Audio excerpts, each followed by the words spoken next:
성경을 한자를 푸는 대구의 오집사입니다. 오늘은 발족할 때 족자 붓으로 사용되는 것을 설명해 드려 보겠습니다.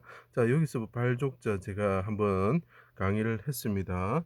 자, 그거하고 지금 보면 조금 차이가 나는데 어떤 차이가 있는지, 왜 이 족자와 이 족자가 어떤 차이가 있는지 한번 설명하면서 전에 했던 것을 또 이렇게 한번 복습해 보는 시간을 가져보도록 하겠습니다.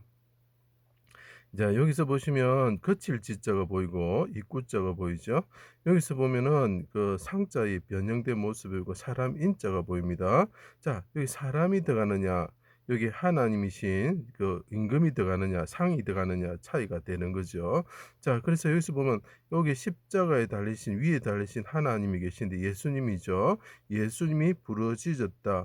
그 사람은 인자로 오셨던 분인데 사람들의 애워사해 가지고 십자가에 달려서 부르짖었다라는 뜻이죠. 자, 요것은 무엇입니까? 좀 다르죠.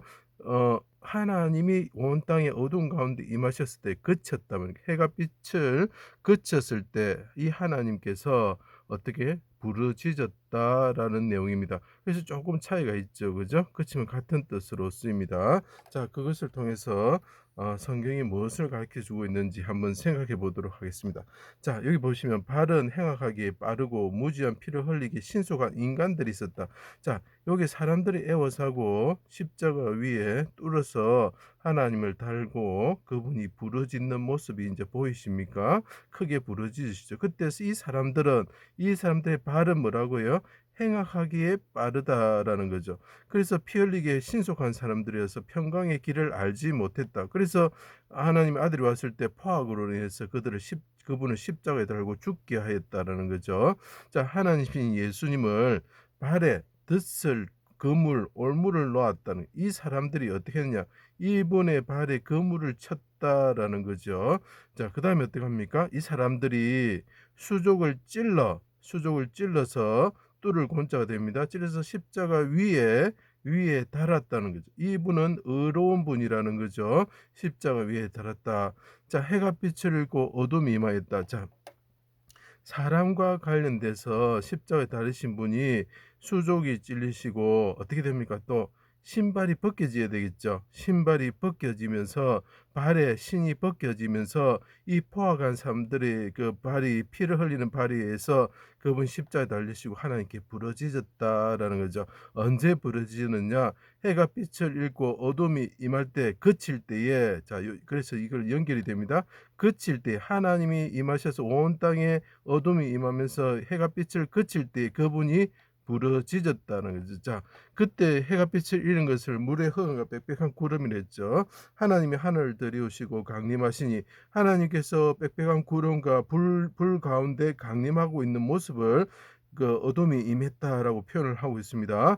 자, 그때 그의 발 아래가 어두캄캄하도다. 자, 하나님이 임하셨을 때 그쳤을 때 발이 등장하죠. 이 사람의 발에 대한 이야기도 나오고 이 예수님 십자가에 달리신 예수님의 발에 대한 이야기가 나오고, 이건 하나님의 발에 대한 이야기가 나오는 겁니다. 그때 이분이 수족이 찔려서 발이 찔려서 하나님께 부르짖고 있었다. 신발을 발에서 벗고 그분이 부르짖고 있었다라고 이야기를 하고 있는 것입니다. 왜 자꾸 신발을 벗는지 나중에 한번 설명하겠습니다. 이거 참 중요한 내용입니다. 자, 물의 흐름과 빽빽한 구름이죠. 나의 하나님 어찌하여 날 버리셨습니까? 내 영혼을 아버지 손에 부탁합니다. 크게 부르짖으셨다. 자, 이분이 십자가에서 크게 수족이 찔리시고 신발을 발에서 벗으신 분이 부르짖었다는, 포악한 발로 피를 흘리는데 바쁜 사람들이 있었다는, 그때 하나님의 그 발이 어두운 가운데 임하셨다는 거죠. 그래서 요 사람 인자하고 이게 상자가 들어가면서 차이를 나타내는 것입니다. 그것을 제가 설명하고 싶었던 것입니다.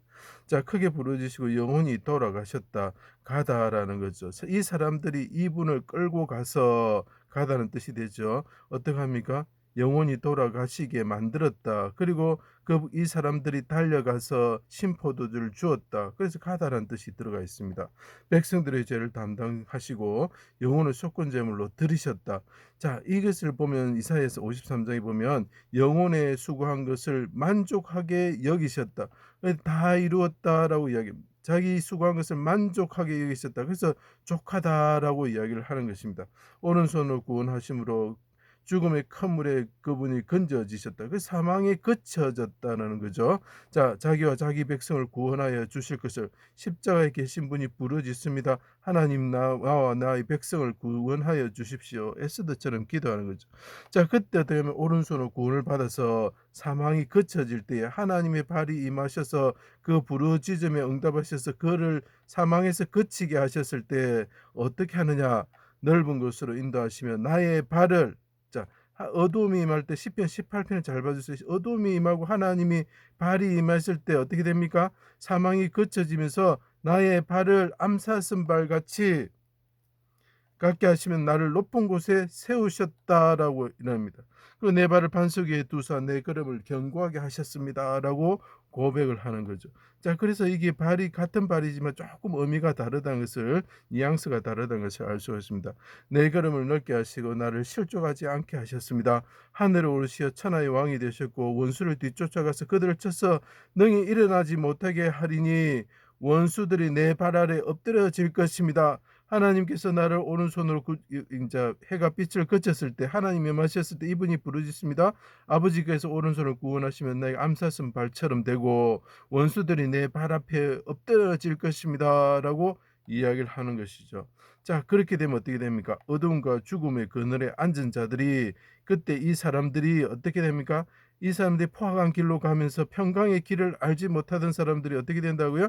발을 평강의 길로 인도하시는 분이 되셨다라고, 이런 것이 어둠과 죽음의 그늘에 앉은 자들. 자, 하나님이 임하셔서 어둠이 지죠. 그래서 그들은 다 흑암 가운데 쫓겨나야 되는 자들인데 이 십자가 위에 계신 분이 부르짖을 때 그 발이 포악한 발로 지옥에 떨어져야 되는 사람들이 어떻게 된다고요? 예, 평강의 길로 인도하시는, 그분이 휘장 가운데 부르짖을 때 휘장 가운데 길을 여시고 우리 지성소로 나아갈 수 있는 길을 여시고 그 길을 따라서 평강의 길로 우리를 인도하시는 분이 되시는 거죠. 언제 그분이 돌아가셨을 때 가다는 뜻이 되는 것입니다. 그래서 이것이 발족자가 되고, 여기서 하나님이 임하시는 발이 임하실 때 그분이 암사슴 발처럼 되시고 대적들이 원수들이 나의 발 앞에 엎드리게 된다는 뜻이죠. 똑같은 발로 쓰이지만 조금은 뉘앙스가 차이가 있다는 것을 말씀드렸습니다. 그래서 이 발족자가 왜 중요하냐, 제가 한번 요약을 해드리면 구름 가운데 흑암 가운데 불 가운데 하나님의 발이 임하셨다는 것, 그 질지자가 되죠. 거룩한 곳에서 발에서 신발을 벗으시는 분을 찾아야 합니다. 자, 모세와 같은 구원자죠. 여호수아와 같이 승리를 이루고 가나안 땅을 점령한 자죠. 이사야 같이 이런 발을 벗는 자, 옷을 벗는 자를 찾아야 되는 거죠. 자식과 자기 백성에 쫓겨서 맨발로 도망가는 이스라엘 왕 다윗 왕과 같은 분을 찾아야 됩니다. 그래서 여기서 말하는 것은 신발이 벗겨지고 수족이 찔린 자가 메시아다라고 나타내고 있는 글자입니다. 가시나 못에 찔려야 하는 포악한 살인하는 손과 발을 가진 인간을 대신하여 인간에 의해서 목과 손의 발에 찔리시는 분을 찾아야 됩니다. 그래서 시편 22편에 개 같은 자들이 애워싸고 내 수족을 찔렀습니다라고 이야기를 합니다. 수족을 찌르기 위해서 어떻게 하면 신의 그 발에서 신을 벗어야 되는 거예요. 그래서 모세한테 거룩한 곳이다, 하나님이 불 가운데 임하셨을 때 어떻게 한다고? 거룩한 곳이니 이 신발을 벗으라. 이 말은 무슨 말이냐면 메시아가 신발을 벗고 거룩한 그 땅에 시온산에서 하나님이 임하시고 어둠 가운데 임하실 때에 신발을 벗는 자가 있는데 그 사람이 모세와 같은 구원자다라는 걸 나타내는 겁니다. 그분이 우리의 목자다라는 거죠. 그것을 나타내기 위해서 모세에게 신을 벗으라는 것입니다. 여호수아가 전쟁에 승리하기, 여리고성에 들어가기 승리하기 전에 어떻게 합니까?